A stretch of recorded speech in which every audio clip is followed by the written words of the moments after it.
what's up YouTube, how's everyone? I hope you're good. It's your boy Skedda and today I'm gonna show you how to make haunted dope sounds for your track, for your Halloween track actually, using only a simple ABLETON chain. So without our talking, let's get started.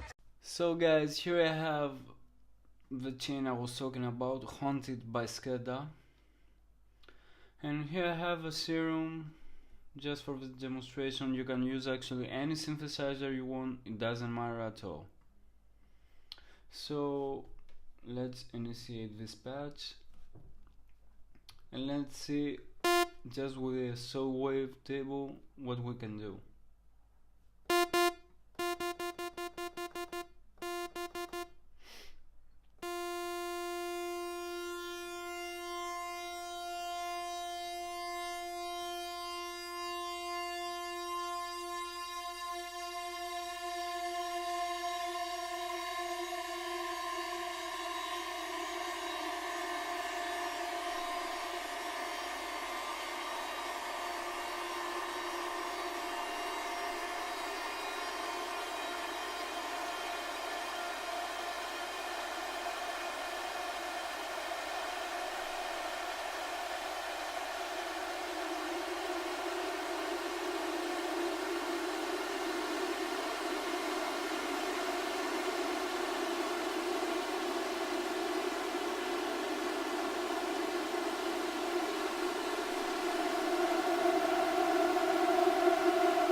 Now let's just change the wavetable and use something else from the serum inside.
So guys, that was the demonstration. In the end, as you saw, I chose a preset that I found in my library just to show you with your presets, if you have, you know, buy from anywhere else or you made your own, what you can do. So guys, I'm gonna have also a link in the description, so for free download. It's yours now, go get it. So guys, that was the video. I really hope you enjoyed it. If you found it helpful, please leave a like and subscribe because more videos like this are coming. See you next time.